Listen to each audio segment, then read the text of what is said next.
Welcome to Inside Economics. I'm Mark Zandi, the chief economist of Moody's Analytics, and I'm joined by my two trusty co-hosts, Marissa DiNatale and Chris Streetes. Hi, guys.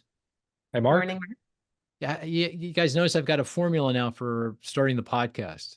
What do you think? Yes, we're trusty co-hosts. Trusty co-host, trusty, Yeah. as opposed to untrusty co-hosts. Yeah, That'd be a take it. problem. yeah. How are things going? Anything going on this week? A lot going on the economic front, but yeah, lots to talk about. Good. Yeah. Yep. Okay, good. And we've got two guests. We've got one of our colleagues, a regular, Mike Brisson. Hey, Mike, how are you? Good, Mark. How's it going? Good. Are you hailing from I keep saying Syracuse. Rochester. Syracuse, damn. Spring is in the air. It's Friday. Does that make it's you beautiful. upset when I say Rochester and you're from Syracuse? Is there like some rivalry between those two places? There is, but I used to live in Rochester, so I have love for the area. Oh, maybe that's why I keep saying Rochester. You look like you're from Rochester. Oh, that's what it has to be. Yeah, we have a look, you know. It's got to be. Yeah, spring is in the air, really? In Rochester, yeah. in Syracuse. In Syracuse, got up to 70 yesterday. Oh, we're heating up. Well, you know, I take that in Philly. I mean, we've had like kind of really cold, wet, right, Chris? Rainy. Yep. Rainy. Yeah, I'll take 70. And we got Jonathan Smoke. Hey, Jonathan, how are you? I'm great, Mark. It's good to have you on. We were just chatting. You, I think, are the most popular guest of all our Inside Economics. All of your outside guests, maybe. Outside guests, yeah. That's an honor if that's the case. That is indeed the case. I think But- you've been on a number of times now. So Maybe it's because there's been more questions about the automotive sector than anything else, but I'll take it. No, I think it's your scintillating analysis. That's what it is. Yeah. Cogent, scintillating, insightful. And of course, you're with Cox Automotive. Yes, that's right. Actually, since I was last on, my scope has been expanded to, I oversee all of Cox's businesses. So I'm having to dust off some understanding of other sectors like communications, and we have a lot of very interesting clean energy and farming, controlled agriculture. There's a lot of new things I'm learning. So there's nothing. Oh, wait. That sounds like a massive, like I'm running the entire show. Yeah. That's like a big deal. Are you CEO of Cox? No. Just I formally got added economic advisor for all of so cool. So your portfolio has expanded quite dramatically here. my portfolio has expanded, but my team has not yet. So you know how that works. you know, that's corporate America. You know, Yes. get used to it. Suck it up, as That's they right. say. Yeah. Well, I it's demand more of my partners now. So Right. Are you in Atlanta? I can't remember. Yes. You are in That's right. Atlanta. Yeah. Well, very good. It's good to have you on. And we're obviously, with Mike and Jonathan, we're going to be talking about the vehicle industry.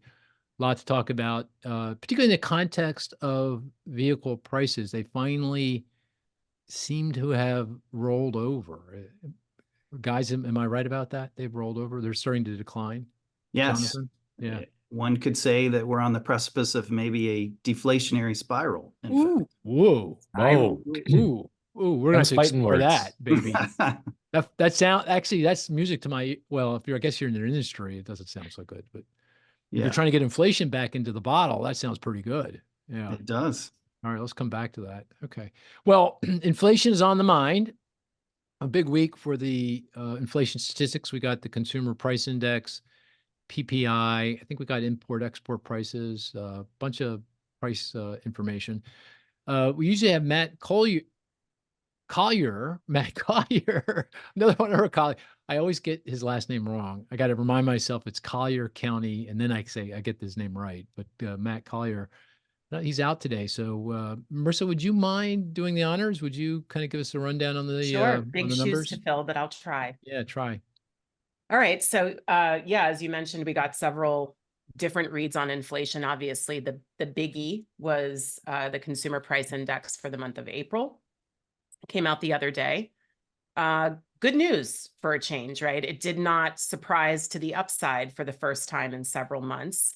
So headline CPI rose 0.3% over the month, which is what Can I say, Marissa, as per my normal working arrangement, I just interject when I'm, at will here, but I find your introduction so interesting because you said it was what was the word you used about the report? It was good. I don't even good. remember what I said 2 seconds ago. Yeah, Now I very don't. good report. Surprise to the upside. Yeah, but it's not because it was a great report. It was only because it wasn't a bad report. That's what it sounds Oh. like. Right. Right? That's right. Yeah. Right? I mean, it wasn't like it was this great showing inflation's coming in a significant way. It's just that it wasn't a negative surprise. It didn't come in right. stronger as Yeah. happened in January, February. Okay. Yeah. Fine. Yeah. Okay. Yeah. Continue on. Right. So yeah, it wasn't worse than we were expecting for the Yeah. first time in a few months, right? So yeah, headline inflation was up 0.3%, which was in line with our expectations. That follows 2 consecutive months of 0.4% increases. This puts year over year total CPI up 3.4%, which is actually 3.36% unrounded, so really under 3.4%. And that's down from 3.5% in March. Core CPI, so excluding food and energy, did the same thing, rose 0.3% after rising 0.4% for 3 consecutive months. It's up 3.6% year over year, which is the slowest pace of core inflation since April of 2021. And that follows a 3.8% rise in March. So we'll get into some of the components of what's going on there. Yeah. I mean, I think if you do a chart of the consumer price inflation, CPI inflation for the last, since before the pandemic till now, you saw obviously the surge beginning in 2021, kind of peaking on a year-over-year basis in the middle of 2022. That's when Russia's invasion of Ukraine pushed oil and gas prices to, record highs. It's been moderating, kind of moderate all the way back into in a few months ago. And in the last, I don't know, 3-6 months, it's kind of the rate of inflation is kind of leveled off. I mean, it's come in a little bit, but it's kind of leveled off. That's kind of the picture you get. It's not at this point on a year-over-year basis. It feels like it's not really. It's moving to any significant degree. Basically, that's right. Flat. Okay. That's right. Yeah. Okay. Let me ask you a couple questions around the CPI report, just to provide context. Of all of the components of the CPI, which do you found most encouraging in the report in terms of, what it means for inflation or the outlook for inflation? Well, I think we have to talk about shelter because that's the thing that makes you that's the one component that you find to be the most encouraging. Yeah, that it didn't really accelerate again. Wow. Yeah. Oh. Yeah. She's so weird, guys. Well, I have 2 answers, so I weird. guess. There's something else. Okay, there's something else. Okay. But I mean, I think we have to talk about shelter simply because it's the biggest component driving inflation right now. Okay. So the fact that it didn't accelerate is good news. Okay. And in fact, when you look year over year now and you look at primary rents and you look at OER, it's actually moderating. OER? That's good. What's Yeah. OER? Yeah. But OER some disease? Or what is that, OER? that is, in a way, it is a disease. It is owner's equivalent rent. So Right. it's the implied rent that homeowners would pay to themselves. It's imputed by the BLS. So Okay. they look at rental properties in an area and they look at people that own their home and basically assign them an equivalent rent for the home that they own. Okay. That's a big part of shelter inflation, and that has been increasing more than actual rents, right? Like people that primarily rent their home. And we've talked about this a lot, about the problems of estimating. It is completely estimated. Chris can probably go on about this. He just wrote a paper about how problematic it's been, and this has been a big part of what's been driving inflation over the past. Okay, but why is that several the most years. encouraging aspect of the report? I mean, it was 0.4 and it was 0.4 before. 0.4 is pretty high. It's a third of the total CPI. I look at that and I get discouraged. I don't think of it as this is good Yeah. news. I guess Yeah. I guess I'm looking at it like it's it's not worse news. So Oh, okay. That's the good. theme here. It's Again, not, it yeah. could be worse. It could be worse. Actually, that may It be the could be title of worse, the right. podcast. It could be worse. Yeah. Okay. Got it. Got it. Hey, while we're on that topic of CPI, Chris, do you want to describe the work that, unfortunately, Matt's not here, but Matt has been doing with the so-called harmonized consumer expenditure failure CPI? Because this gets to the point that Marissa is making around rent and particularly OER, owner's equivalent rent. Sure. So we've discussed it a little bit in the past that there's another, or there are several ways to measure inflation, right? There are lots of ways to select the weights or, make different assumptions. The harmonized index of consumer prices basically excludes the owner's equivalent rent. It does a few other things, but that's the big difference between that version of inflation and the CPI that Marissa mentioned, right? And the idea there is that, well, we can't really measure this this OER, owner's equivalent rent concept very well. It has such a big weight in the index that if we get it wrong, it has a big influence. So maybe best just to exclude that. We'll look at the rents that we can measure, right? The rental properties where we do see the price changes, but we're not going to use this imputation. So this is the way that many other countries do their inflation analytics. Europe, for example, UK, they use this harmonized type of index. The BLS does produce a research version of this harmonized index, typically along with the CPI. I noticed on their website, though, that this month there's a delay in really? reporting the harmonized CPI. So the harmonized index. So that should be coming out soon, I suppose, but it didn't come out. Watch it come with out this. with all these big revisions and the whole thing changes. The whole story Maybe, changes. possibly. Jeez, that would be awful. Yeah. Yeah. But we had an idea that, well, if there's this harmonized CPI version, why not a harmonized PCE version, right? That we've discussed in the past that it's the personal consumption expenditure index that the Fed actually focuses on primarily when they're making their monetary policy decisions. So we have the core, which excludes food and energy for both. We have, of course, the headline. We searched around for the harmonized version of this. We couldn't find one. So Matt has been steadfastly working on a harmonized PCE for us to consider. I think he's either posted something or he'll be posting something. I tweeted. You tweeted it out? At Okay. Mark Zandy, just saying. At Mark Okay. Zandy. Yeah, just saying. A nice tweet, actually. You should take, obviously you're not looking at my Twitter. Twitter? Twitter. I guess, what do you say these days? X. Xer? You're not looking at my Xer feed? I'm that off what you the said? X. I'm off the X. You're off the X. Okay. All right. Once you post it on LinkedIn, I'll take a look. But Okay. Fair enough.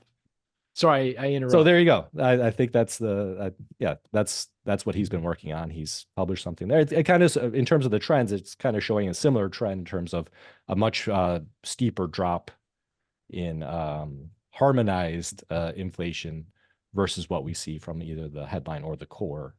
Okay. I'm really getting bugged by this whole thing now because this whole inflation thing. So Go down too long.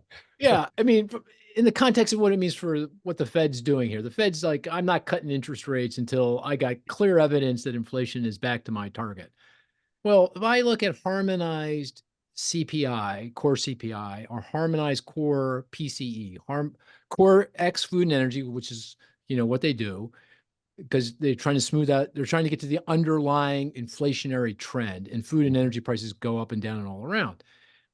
And I would argue now, in the current context, given that the housing market is a complete basket case, it's a complete mess for lots of different reasons, that we should exclude owner's equivalent rent when we're trying to understand what the underlying trend in inflation is. Because OER, as Marissa said, it's implicit, it's made up.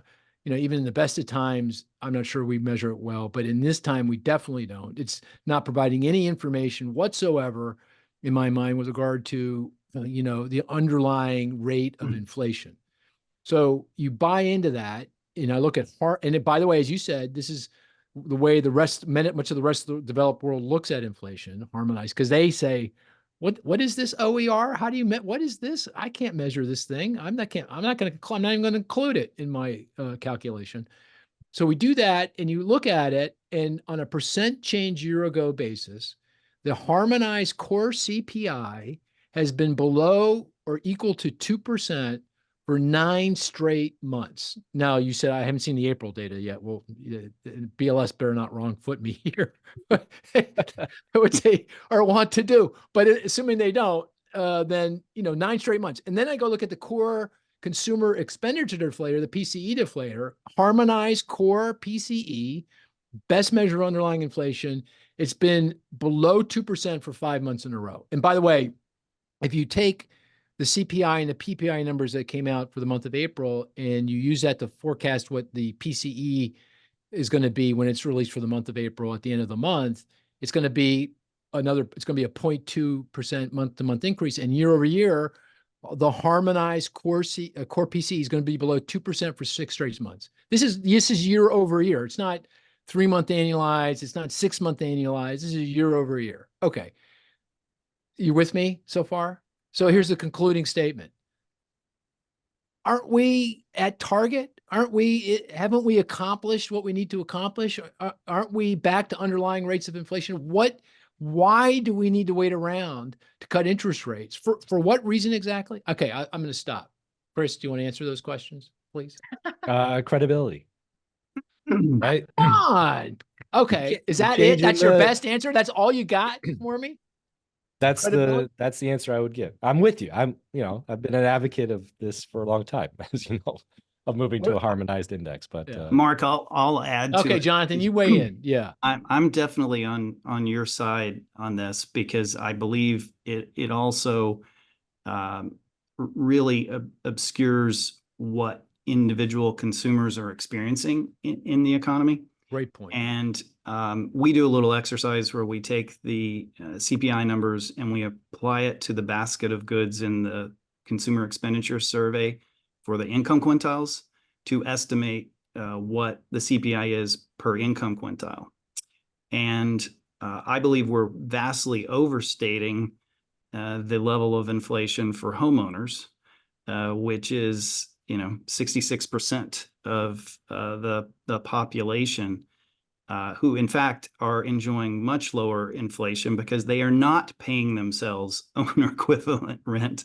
And by the way, they happen to be the households that are invested in the stock market, enjoying strong dividends and interest, and are driving the vast majority of consumer spending. Yet, what does the elevated level of interest rates not coming down prevent us from moving forward on is very expensive real estate investments like multifamily construction that we are in such a need of in the country. So I would argue that leaving rates higher for longer is actually flirting with making the situation far worse. Okay, excellent. You make 2 really fascinating points. One is that homeowners aren't actually seeing their housing costs rise, right?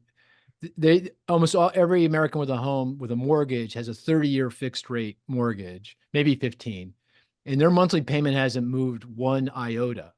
I know we discussed iota. That's a word, right? Yes. Iota is the word. Iota has not moved 1 iota. Only insurance and property taxes maybe are yeah, okay. Yeah, impacted. exactly. But the actual mortgage payments are the same as they were.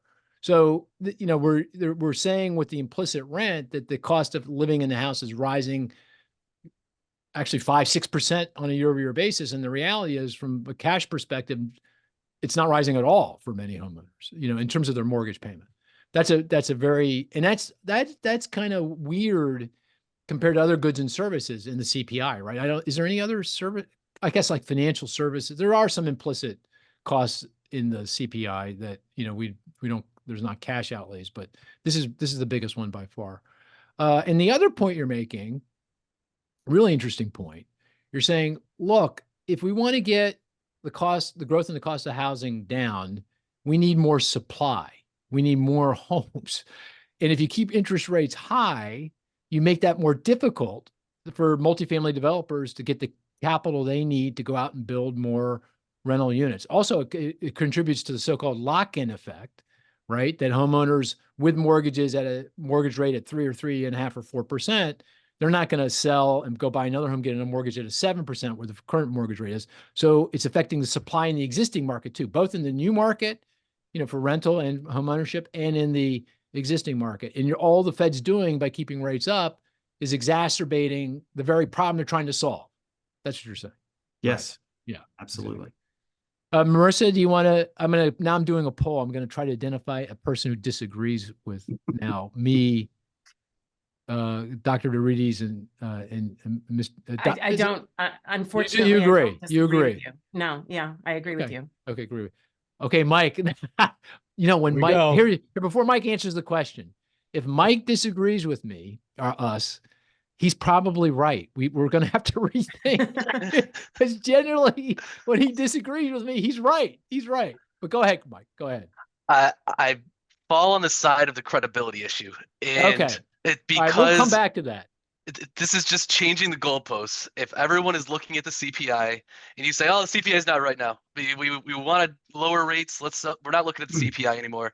They publish these CPI reports. I know the Fed always says they're looking at the PCE, but everyone else looks at the CPI. And if you're saying, "Oh, CPI is not right," when we don't want it to be right, so now we Not can the lower CPI, rates. it's a PCE. They say PCE. They say the, PCE, the but core PCE. the public looks at the CPI, and But they're not this changing the is- goalpost. If they step to the core PCE, that's their goal. That's their goalpost, core PCE. Right. Okay.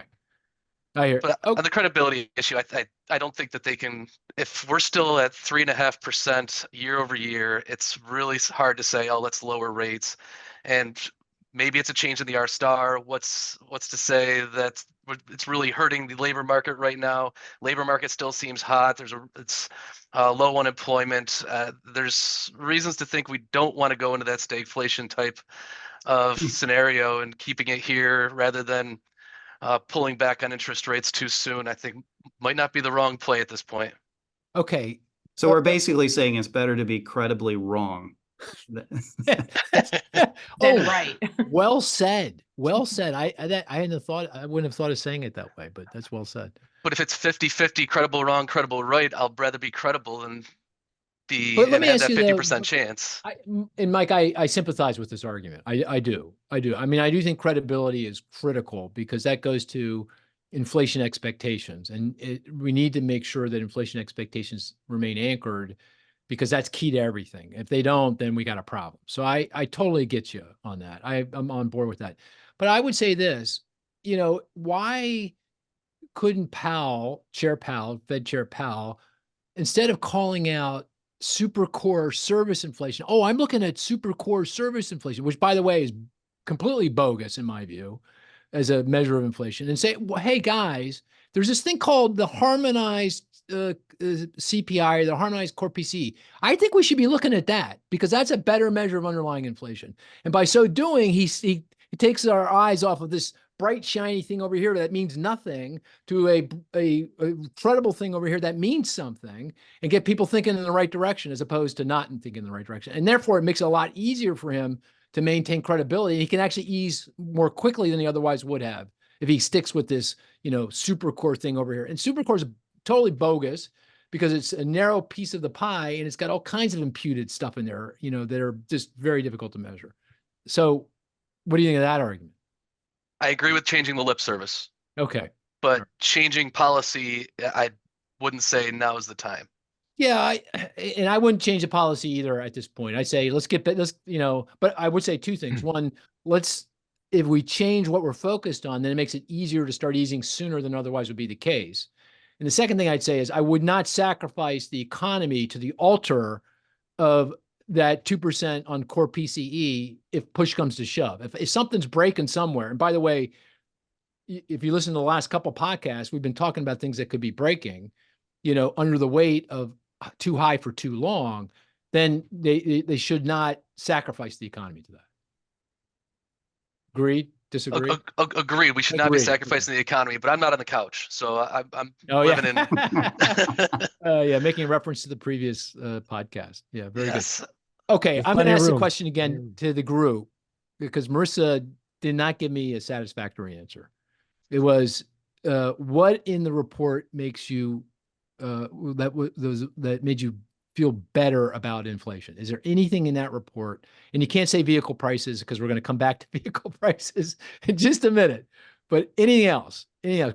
Food prices. Oh, that's the answer. That was the answer I was looking for. That was the answer. Anyway, do you want to explain?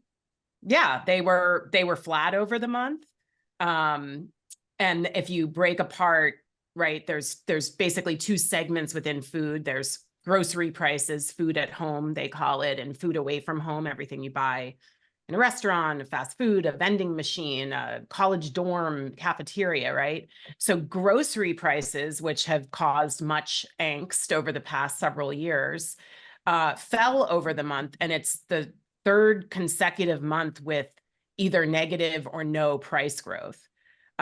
Year over year, grocery prices are up just 1.1%, which is not much, right, in the grand scheme of inflation that we see in other goods.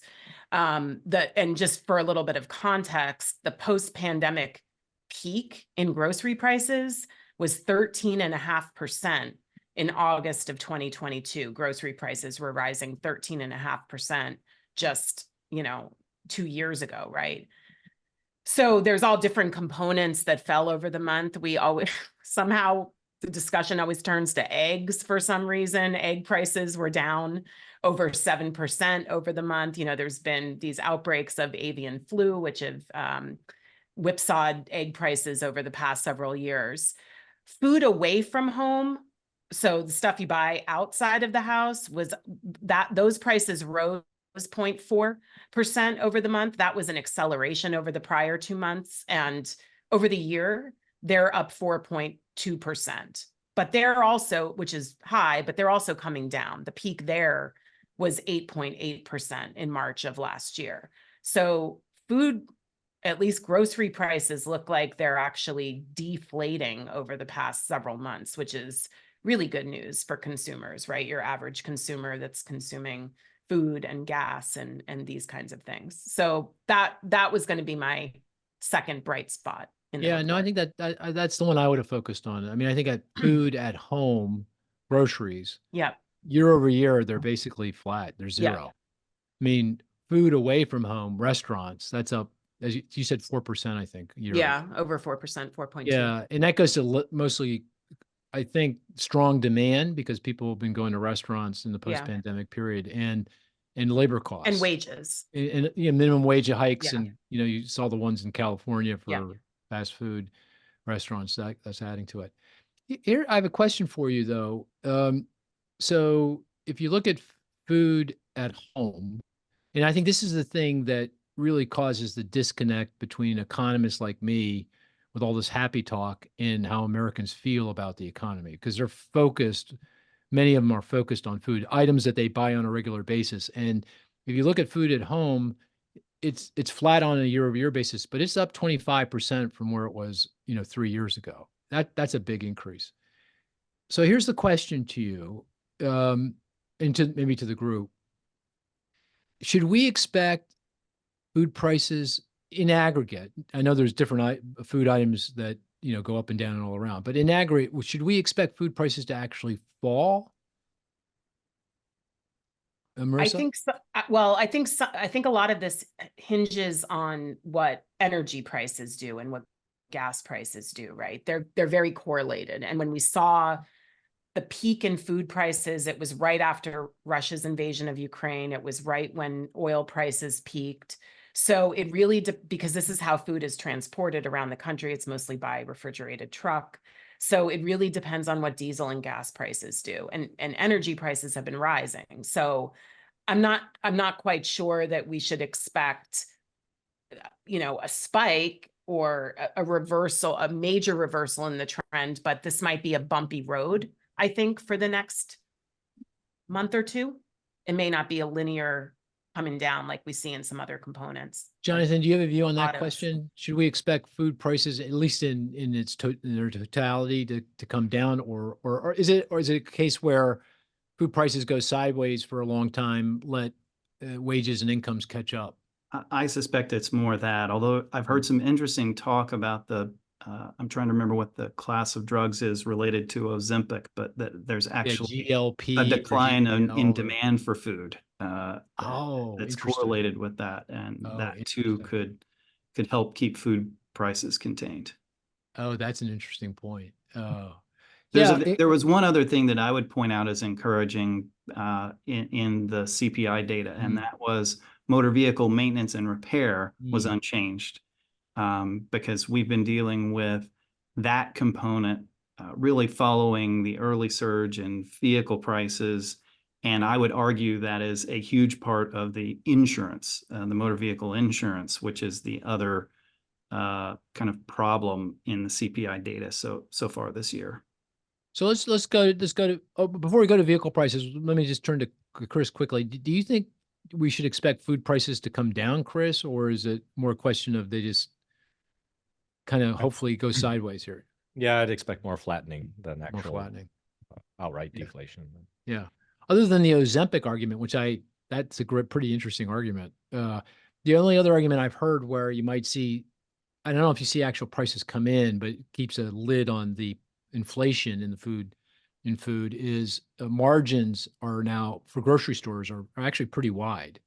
That grocery stores have taken advantage of the run up in price, and now the kind of a more moderation in their cost structure, so that their margins are extraordinary, and it could be over time as competitive pressures kind of kick in that will put kind of downward pressure on price increases. So a reason I don't know that Yeah. even on competitive pressures, I don't think businesses will cut price generally, Right. but they may not be able to raise price quite as much. Yeah. Okay. Yeah. All right. Let's turn to vehicles, and that's good news, right? Jonathan, what we got with regard to new and used vehicles, it seems like it's moving in the right, again, from the perspective of getting inflation back in the bottle. Yes, both vehicle price components of the CPI were negative in April. So we've had several months of used vehicle prices being negative, and new vehicles largely have been negative over the last year. I don't recall what the CPI is year over year on new vehicle prices. I always have an issue of, will the CPI make sense in the vehicle prices relative to what we see in the real world? And actually in April, we saw a slight uptick in average transaction prices, and that's a part of our vehicle affordability index. And I think it largely represents there's periodic pressures in vehicle sales, and associated with that, there is strong trends and incentives and discounting. So April followed the end of a quarter in March, which happens to be the fiscal year end for a large number of Japanese manufacturers. So we've had the highest in multiple years of discounting and incentives in the month of March, and they just kind of laid back a little bit in their aggressiveness in April that I think was behind our numbers. But when you add the quality adjustment and other things that the BLS does, with the numbers, that's probably why we still had a down number in April. Broadly speaking, I mean, used vehicle prices, correct me if I'm wrong, Mike, have been falling for better part of the past year, right? And new vehicles really in the last couple, 3, 4, 5 months where we've seen some weakness in new vehicle prices. Is that factually correct, Mike? Yes. So Okay. separating the CPI from which tracks retail prices versus our index and the Manheim index, which tracks wholesale prices in the used side of the equation. The wholesale prices have been coming down for a couple of years now. And they peaked early 2022. They've come down over the past couple of years, and this is just a continuation of that on the wholesale side. On the retail side, it's lagged, but it's continued to track that wholesale side of the equation as the lower prices for dealerships at the wholesale market go into the consumer side of things on the retail side. So I think the CPI said it was down 7% on the year for used vehicles, and that's been going down we saw a jump from the first quarter of 23, but it's since that point, which was lagged out until June of 23. So I think since June of 23 till current, we've seen continuous drops in used vehicle prices. New vehicle prices have been flat or so since that point. We saw, I think the largest monthly drop was this month. It dropped 0.4%. Month over month, and then so that I think that's the yearly change too, because it's been pretty flat over the past year. I would expect that CPI to continue to come down on retail too, despite what Jonathan said with the transaction price. But we still have pent up prices from the real side of the economy. So the numbers that Jonathan and I look at in transaction prices, we've seen 4 or 5 months of decreases in those transaction prices, which are starting to move into those CPI numbers. And so we should expect not that jump that we saw in the 1 month that Jonathan talked about, but more of a consistent decline I would expect in those new vehicle CPI numbers over the next coming months. So prices are declining, and how much longer do you think that'll continue? Is that through the end of the year, or is that through this time next year? Jonathan, do you have a view on that? I think it will at least be through this year and most likely through next year as well, because it's precisely what you were bringing up about grocery retailers. Most of the declines that we're seeing are really a result of margins declining, or put another way, discounting is returning to a market that actually was pricing above sticker back in the early parts of the pandemic through 2021. So as discounting returns, we're about halfway back to the level of discounting we had, which means we've got another 2 to 3%. And incentives also play a role of that. That's the amount of money manufacturers are putting in to make it more urgent for you and interesting for you to buy a vehicle. And both of those things mean that average transaction prices are going down and should continue to go down until we're more in normal territory. But interestingly, the vehicle itself is not getting cheaper. The stickers are still seeing inflation. The invoices, what dealers pay, are seeing even greater inflation.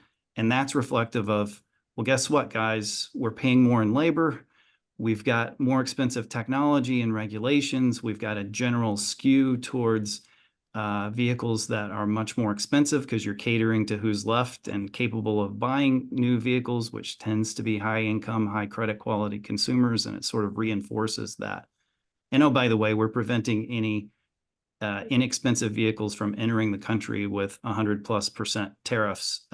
So we're ensuring that this regime of more expensive but maybe lower volume vehicles is really what's going to be the nature of the U.S. vehicle market for the foreseeable future.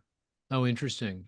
So even with the pickup in global production, vehicle production, which was significantly impaired during the pandemic, and correct me if I'm wrong, but I think has largely normalized at this point around the world. Well, let me correct you one thing on that. The Japanese production was way down over this first quarter. There was a big quality issue at a Toyota supplier. So their production was down about 15% in this first quarter. So we saw Australian prices pop over the first quarter unexpectedly. So it's not all the way back. There's still some supply chain issues, but US is back right where it was pre-pandemic. And inventories on dealer lots have, this is a statement and is actually a question, they've normalized as well. They're rapidly growing and recovering. We're not back to 2019 levels, either in absolute inventory levels or day supply. Our metrics of supply show we're approaching 3 million units on dealer lots, and we were around 3.5 million back in 2019. But on a day's supply, we're within 10 days of what the day's supply was in 2019 because the sales pace is lower, even though the inventory levels are lower.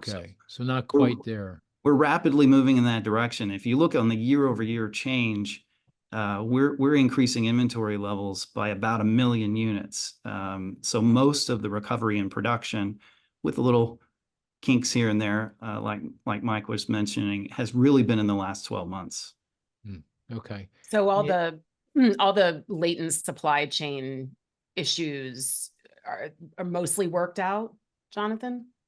Yes, knock on wood. Yeah.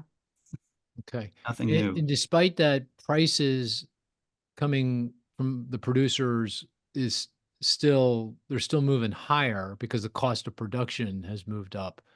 But what's happening is that the retail price is coming in part because the margins that the dealers have are narrowing. And I guess also the as you mentioned in passing, the so-called quality adjustments in the consumer price measures. The CPI tries to account for the improvements in the quality of the car as well. And Yes. And arguably the quality is tremendously better. tremendously Vehicles better. are lasting much longer, Right. clearly more fuel efficient, even if you ignore the EV component. So Right. lots of Right. Okay. improvements in that space. Okay, so it sounds like we should count on, or we can count on, continued actual price declines in the new and used vehicle market for the next 6, 12, maybe 18 months, something like that. Not to put words in your mouth, but yeah, okay. And that then leads to, if that's happening, then we should start to see some, with a lag, relief with regard to the increase in the cost of maintenance and repair. And you mentioned in this month's consumer price report, there was no increase in that's the CPI for maintenance and repair. And do you think That's right. the beginning of a trend here, or? I do. I mean, Okay. there's components of maintenance and repair, like on the service side, that probably still has an inflationary bias towards it. But the parts shortage and the amount of inflation that's happened in parts, I think, is reaching the end of its cycle. But even with April flat, it was still up 8% year over year. So it's clearly been driving a lot of the insurance uptick. And insurance, it was still up. I think it was 1.7% month over month, which was a major deceleration from the two handle in March. But it's really been an area that's been hurting average Americans, no question. And that's next then, because it's the vehicle price, the direction that's headed, then it's repair and maintenance. And then the next step on the process is insurance, because insurance is the last thing. Because the insurance rates go up because insurers have to shell out more cash to repair a car that's hit in a traffic accident because the vehicle price is so much higher. So you're saying we should expect to see over the next 6, 12, 18, and in the case of vehicle insurance, maybe the next couple of years, at some point, some significant moderation, maybe even some declines. I wouldn't necessarily think we're going to see declines, because we've got some technical reasons that vehicles are more complex and battery electric vehicles are more likely to be totaled. And there's a lot of variables there that suggest that insurance is never going to get cheaper. But hopefully it won't go up as much as we've been experiencing. Well, I won't recount again my own personal vehicle insurance experience, but I just had that with my homeowner's insurance too. I got kind of a bill the other day, and the interesting thing that's happening is I'm reducing my coverage, right? Because the sticker shock, the price on the insurance makes me call the broker and I say, hey, what's going on? Can we get a better price? And the broker says, no, that's the best price, but you could change your coverage. And then I really look at the coverage and I go, well, I don't need that. So, the price is up, but the actual amount I'm spending in the case of both the vehicle and the homeowner's insurance is, I wouldn't say it's less, but it's certainly not more. It's certainly not more, which, obviously I'm getting less for it, but nonetheless, anyway. It's all about me, Jonathan. It's all about me. Okay, let's do, was there anything else I was going to, just a factual question. If I towed up the share of the consumer price index that's in new and used vehicle purchases, maintenance and repair, and vehicle insurance, approximately what is that? Does anybody know offhand? 5 to 6%. 5 to 6% of the CPI index. Yeah. Overall CPI. Yep. Yeah. Okay. So that's not inconsequential. That's consequential. Yeah. Okay. Okay. There's so much to talk about. I do want to come back and talk about this is I'm not sure this is the right nomenclature, the real vehicle industry, meaning what's going on with sales. Because I have, and, you know, EVs and that kind of thing. So let's come back. But before we do that, let's play the stats game, unless there's anything else on inflation that anybody wants to say. Any other pearls of wisdom there? I mean, I think generally the bottom line is, you know, this conversation is making the case that inflation, if it's not already back to the Fed's target, it's pretty close. And all the trend lines here, or at least most of the trend lines, look pretty good. Is that a reasonable summation of the conversation, you know, up to this point? Anyone disagree with that? Okay, hearing none. Okay, let's play the game. The stats game. And Jonathan, you're going to play this game? Absolutely. Okay, yeah, good. We each put forward a statistic. The rest of the group tries to figure that out with clues, deductive reasoning, and questions. And the best stat is one that's not so easy, we get it immediately. One that's not so hard, we never get it. And we always start with Marissa. Marissa, you're up. Okay. Very relevant to this conversation. I have two numbers, plus 20% and plus 46%. Price increase? Yes. A certain product or products, services? So Used vehicle prices. New and used, I'm wondering.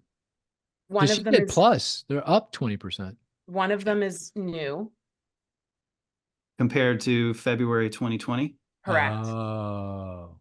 So okay. new vehicle prices are up 20% since February 2020. What's the 46%? Is that insurance? Yes. Okay. Wow. That's Perfect. me. Yeah, perfect. Yeah. So what you're saying is, since if I go back to February of 2020, right before the pandemic hit, and I look at the new vehicle price index from the CPI, it's up 20%. That's right. Even with the recent declines. And That's right. And vehicle insurance is up 46%. Wow. Since February 2020. Well, by the way, half the of that CPI is in the last year. and the Right, CPI so- index is up 21. So vehicles Oh, are boy. less than inflation overall, Wow. Yeah. Interesting. if you believe in the vehicle component being accurate, but that's another topic. Yeah. Which we've talked about in the past, how wacko. The new one is actually done quite well now. They Is moved that the right? transaction prices and it's more immediate. The used one still takes a little bit of belief. Yeah. Belief. Yeah. Okay. Mike, you want to go next? Sure. 3.3 trillion. It's not dollars. 3.3 has something to do with the vehicle industry. Correct. Vehicle demand. Semiconductors. Nope. 3.3 trillion is a lot of That's a lot. something. Yeah. That's a lot of something. Not dollars. Is that it do with EVs? No. Is it total value of retail sales? Nope. Not dollars. Not dollars. Not dollars. 3.3 trillion. And it has to do with the vehicle industry. Yep. It's one of Is that my. how many I meant, people drive? No, I was going to say drive a car, but that's Oh, mileage driven. there you go. in He's the got gallon. it. Oh, Okay, mileage miles, of driven. course. Yeah. Total miles driven in the past 12 months. The highest 12 months in the history of the United States. Hmm. Showing that this work from home isn't impacting significantly the amount of miles driven. The amount of miles driven directly impacting the amount of vehicles demanded in the auto industry. Oh, so 3.3 trillion was 2023 miles. That's March of 2024 is the last. So over the last 12 months, Okay. there's been 3.3 trillion miles driven in the United States. And you're saying that's a record high, Record high. which is really surprising to me. Mhm. Well, how is it that our oil consumption, this is probably an unfair question, but oil consumption in the US is down about 1 million barrels a day.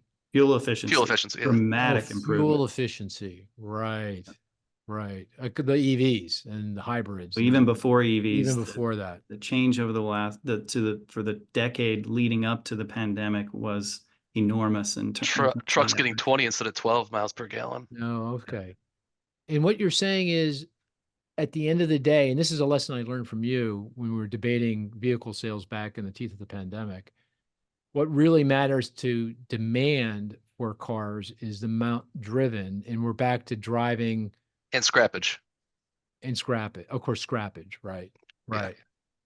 Okay. Well, I want to come back to sales in after this conversation, but that's a good segue into it. Okay, 3.3 trillion. And any granularity around that? I mean, in the sense that is it across the country? Is it They do have it regionally. I don't have it broken up in my mind, but okay? you could say it's southeast. They drive a lot more They drive a than lot the more. northeast. Right. And Where's population everybody centers. going if not to work?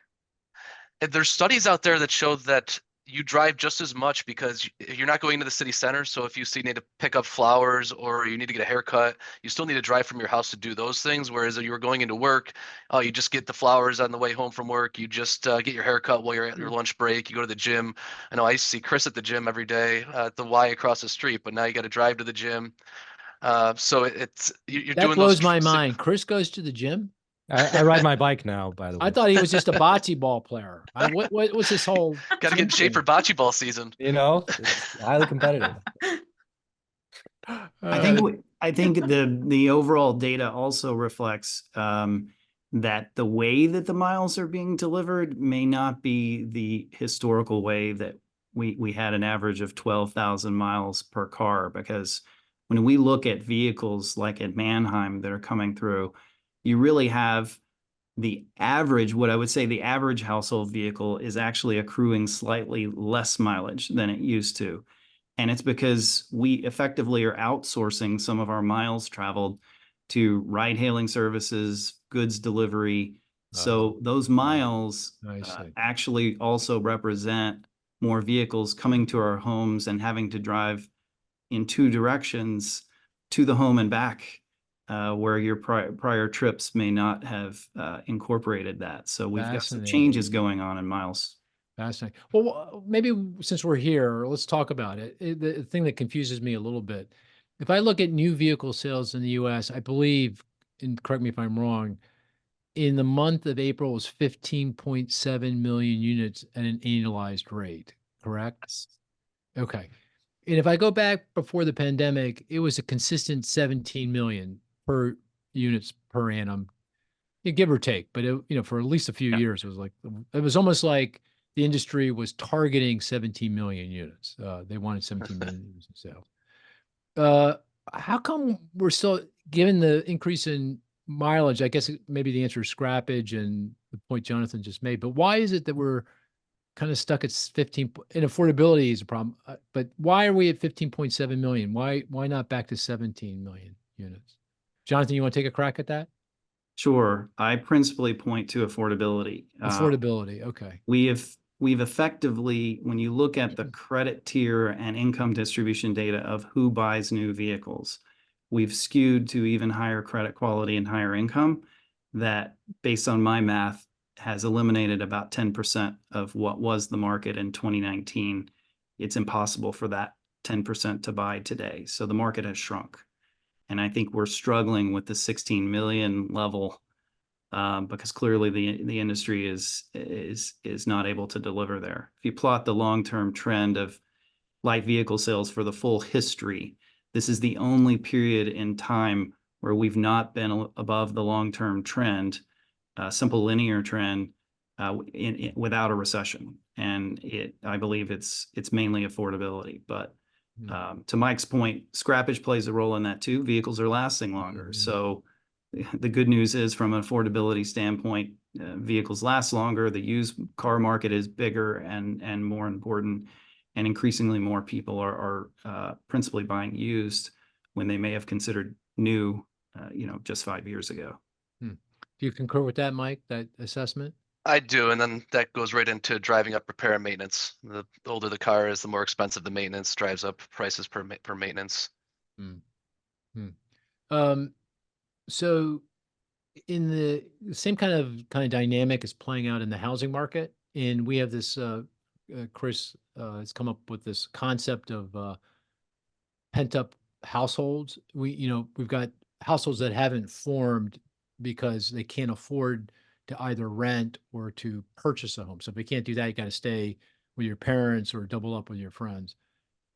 In that field, that we call that pent up demand, meaning that's kind of latent demand. People want to strike out on their own, they just can't afford to. And once affordability improves, and it will eventually, I mean, interest rates will come down, and incomes will continue to rise. And we are talking about falling prices, and so affordability, gasoline, assuming gasoline doesn't go higher, and we continue to move over to hybrids and EVs, and there's tax subsidies there, so we should see improved affordability. Does that mean that if that's the case, then we should see an improvement in sales, and that there's so-called pent-up demand for vehicles, and that will ultimately, let's call it, say, unleashed, and that will lift the demand, and we'll get back to 17 million units a couple, 3-4 years down the road when affordability is restored? So we definitely believe that there's long-term growth potential in the market, and the principal thing holding back the market today went from being supply to being affordability. So as prices and rates start to come down, you really start to improve that potential. But I am worried that the new vehicle market could be constrained by affordability for the foreseeable future, because the technological change and the shift to the industry to principally selling much more expensive vehicles, it self-reinforces. And so, it may be worth a pause for you to take a look at your medium-term forecast for light vehicle sales, because you have a trajectory. Now you're talking to Mike, because I learned my lesson. I don't Mike's argue with him. forecast. That's his forecast. I'm just saying. He tells me it's your forecast. Oh, geez. Short term's definitely mine. I'm not questioning the short term. It's the 17.7 handle in 5 years that looks, It looks high. without the Chinese actively delivering sub 20,000 units in this Yeah, market, looks yeah. really impossible. Yeah. Yeah, Okay. so to get to that's the exact point I wanted to make. That's getting up higher than 16 isn't the question. It's, is there pent up demand? So Yeah. I don't think we need pent up demand to get to 17 million. But if you want to get above 17, 17.2, 17.5, once you start getting that, you're going to need a pent up demand. I don't believe that there is pent up demand in the market. I think we drive through demand through increased repairs, aging of the vehicle stock. It's not like the housing market where there's new families that need to be made. It means there's new vehicles that need to come onto the market. You can drive through that demand by having more miles on a single car. That being said, I don't think we're going to get above 17.5, 18 in the next 3 to 5 years, just because I don't think that we're going to have an explosion as prices come down. Oh, okay. So because we're on the high side then, you're saying In the medium term, yes. in our forecast, we're Yep. on the high side. Okay. So we may want to reevaluate that. Okay. Okay. Very good. Jonathan, you want to go next? Yeah, so I like the style that Marissa had with 2 numbers. And I'm gonna give you 2. They're 2 percentages: 6.58% and 23.25%. Is there any meaning to going to the second significant digit, or is that you're just showing off? Is that what's is it? I think it's meaningful. This is a number that's quoted that way. Oh. Okay. These Can you are read? are they Interest rates? interest rates? They are interest rates, yes. Say them again. 6.58 and 23.25. Interest rates, 23.2. Is one Prime a prime borrower. and subprime? Oh, sorry, Mike. You're going in the right direction. They basically represent the best and the worst average auto loan rate in the month of April. Oh, cool. So the best one, 6.58, was for people who have super prime credit. So that's a credit score above 760, and buying a new vehicle. So those are the lowest credit risk. Best possible rate today is 6.58 when the average is around 10. And then the worst rate, 23.25, is a used car buyer with deep subprime, so 590 or less credit score. So you can imagine how difficult it is to get an affordable payment with that kind of interest rate. Can't imagine anyone paying that. Jeez. Wow. To And the your average point, the average used rate today is around 14%. So deep subprime is a full 10 percentage points higher. while we're on the topic of lending, Mike, auto loan credit performance. I had thought, we get this Equifax-based data, credit file data, and we look at those delinquency rates, and it's a census of, credit files. So it's good data. We get monthly data, we seasonally adjust, and I had been looking at it, and I'm looking at the entire loan market, super prime, prime, subprime, everything. It looked like the delinquency rates had stabilized. Then in April, we saw a bit of a pop. Do you think what do you think? I mean, is credit quality still weakening, or has quality stabilized? Quality has stabilized in Mhm. general from where we were with that huge increase from 21 through 23, where we were having 25, 30% year over year change. The April pop, I think, is a little bit more noise and delinquencies. I'm more concerned with what's going on in charge-offs. Charge-offs and the auto delinquency rate are up 12% over 2019 levels.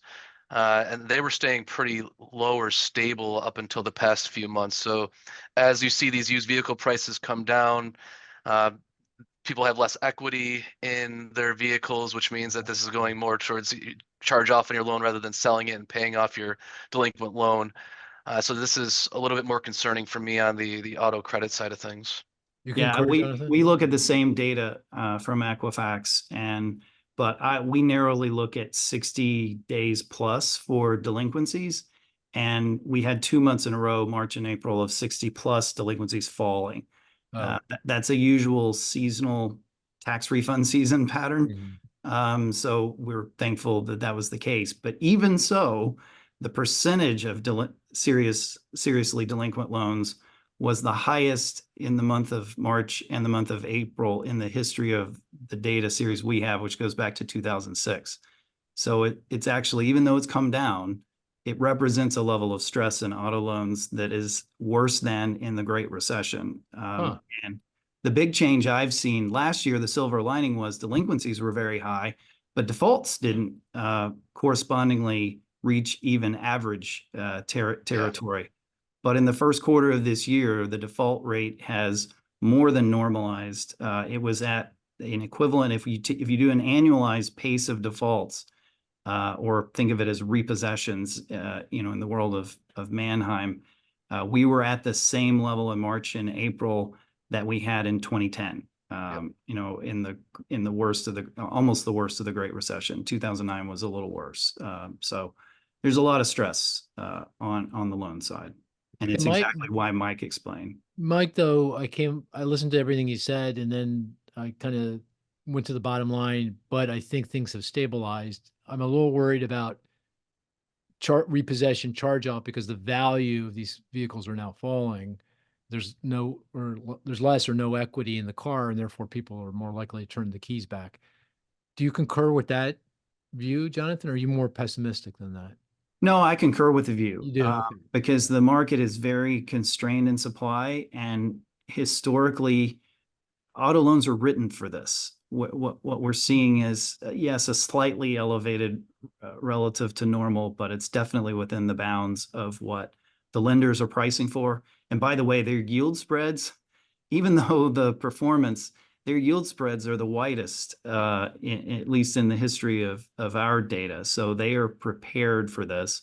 And by the way, it's why even if the Fed starts cutting, we may not see substantial improvement on consumer rates until the loan performance starts to get better. Okay. Let's do one more. Chris, you're up. What's your stat? Okay, keeping with the theme, $50 billion. 50? 50 billion. Auto industry profits. No, but you're subsidies, the value of the tax subsidies. No, let me throw in a, I'll say negative 50 billion. Just oh, well, okay. Oh, Oh, gee. no. I'll throw in. I mean, you're surprised that we're surprised. I see it on your face. Like, isn't that a big difference? 50 versus negative 50? No, it's just, it's kind of along the lines of what Mike said, right? You could call something 50 billion of profit, you could call it 50 billion loss, right? You wouldn't necessarily say, Guys, do you know what the hell he's talking about? I have no idea. $100 billion difference. That's what he's talking about. Can we now put to rest you making fun of me with negative signs? I was about to say, Marissa, somebody needs to come to your defense. That Exactly. Thank you, Jonathan. What the hell's he talking about? Like, I'm totally confused now. Mike's on the right track. It's What did not Mike the auto say? industry. It's some related. Subset of the insurance industry. Exactly. Oh, okay. They lost 50 billion. The auto insurance industry lost $50 billion over the last 2 years. In 2022 and 2023. So a reason why I don't expect to see that insurance premium fall anytime soon is because they're still making up for the losses that they've incurred. I'm not even sure that they're appropriately priced at this level. They probably need additional premium hikes just to get back to an equilibrium. Oh, that's a good one though. That's a lot of money. That is a lot of money. Explain a lot. Yeah. I mean, basically an insurance company, they do their probability assessment, actuarial assessment, and then they say, okay, this is what I'm going to lose probabilistically, and now I need X return on top of that, and that's my premium. It's pretty straightforward, actually. Yeah. The probability and actuarial results could be different than what you calculated, but on average, it's going to be right generally. So, especially for driving more miles, that was an interesting piece, right? So I thought we were actually driving less, which would lower premium. But if we're driving the same, it's just redistributed. Right. And we're climate driving works more its way in expensive here too. cars. Climate works its way in here too. How many vehicles we lose from Hurricane Ian 2 years ago? I think over 350,000. Hurricane Harvey, I think, was triple that. yes.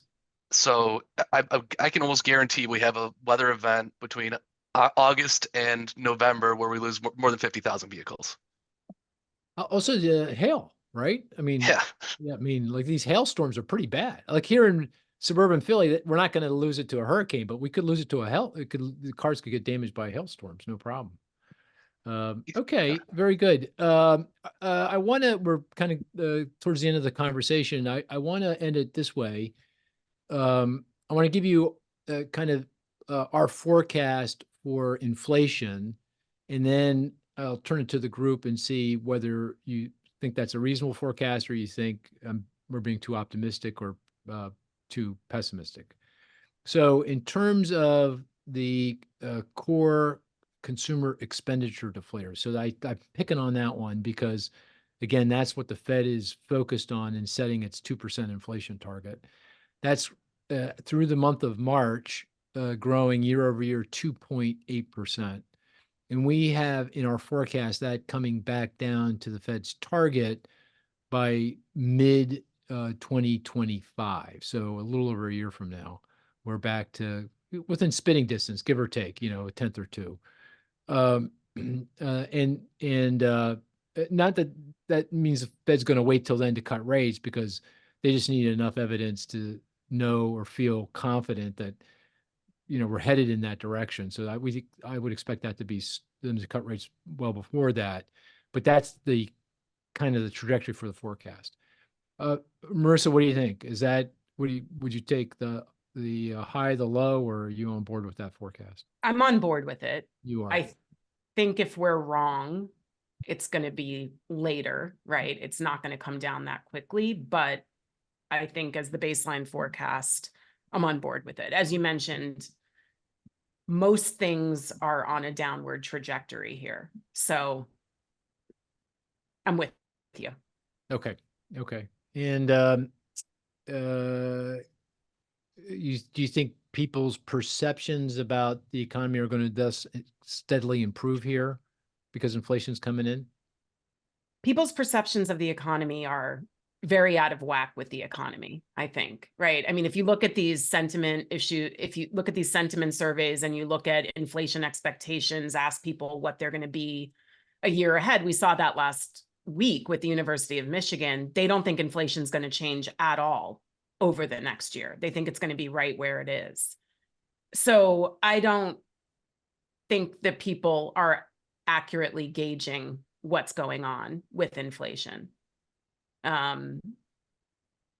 That said, if you look at inflation expectations, look at what the Fed says and what markets think, they're on board with the Fed's projections, Okay. right? But I think your average consumer is not well tuned in to the overall inflation picture.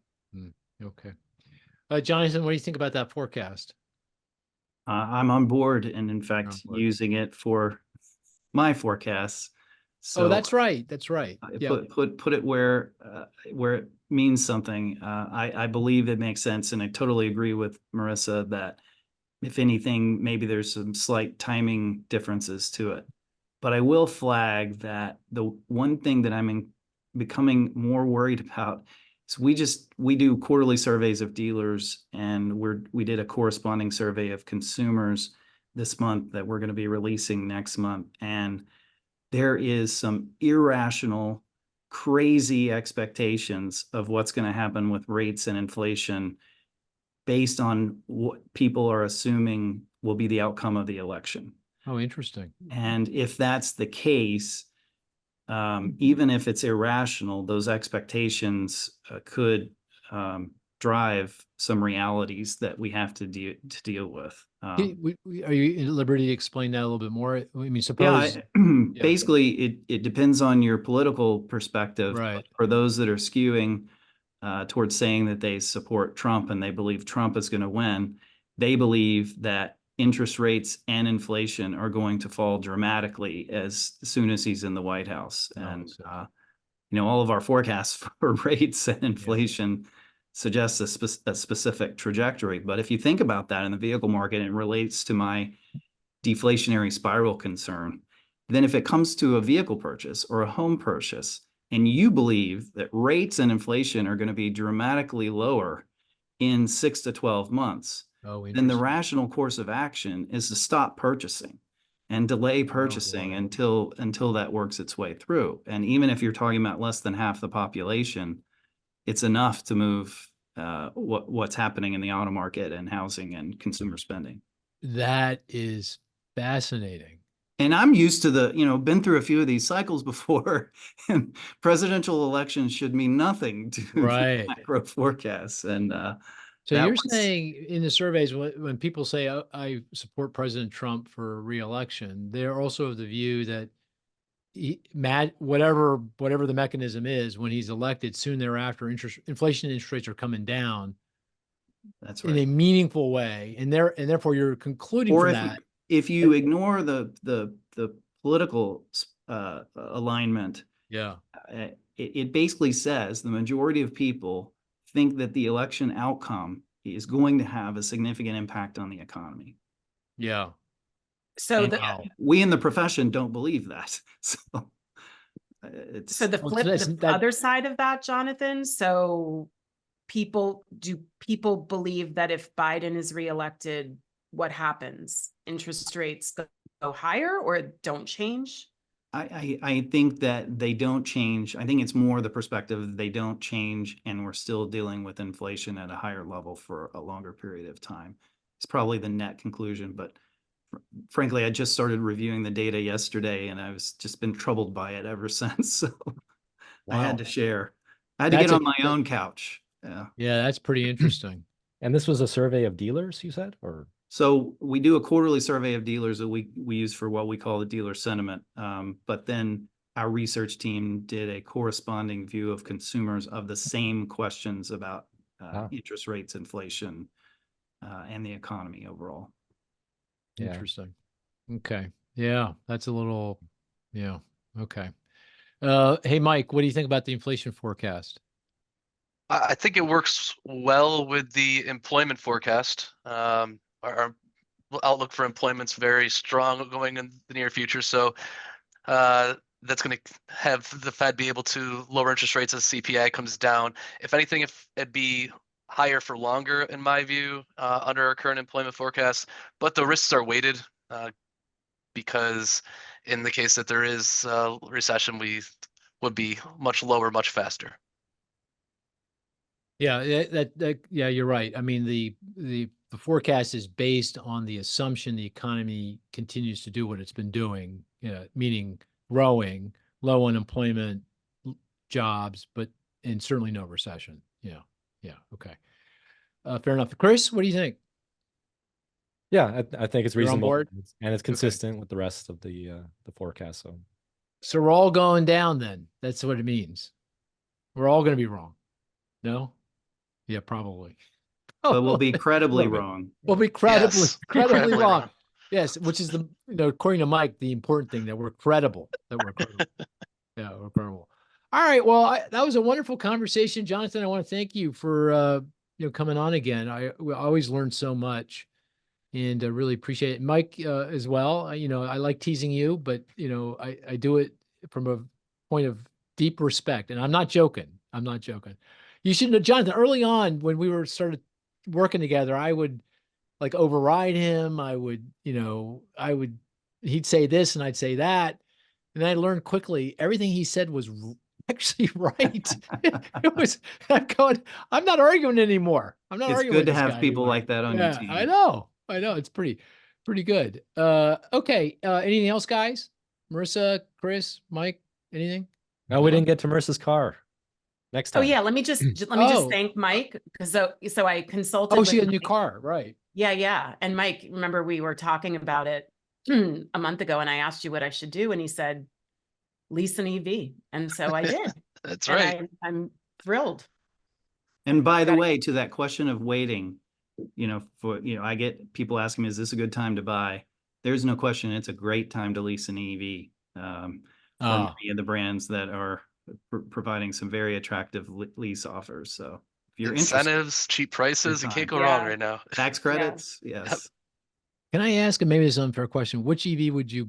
No, probably shouldn't ask you. No.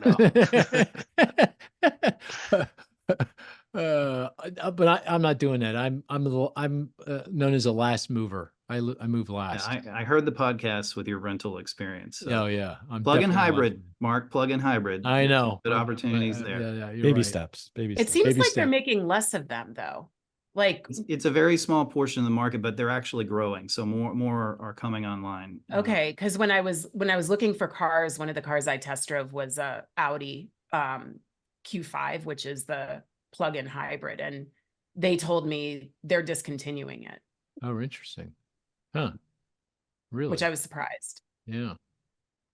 Nice car, Audi. I like the Audi. Yeah. Very nice. Okay, I think we're going to call this a podcast. I want to thank the listener for tuning in, and hopefully you enjoyed it, and we'll talk to you next week. Take care now.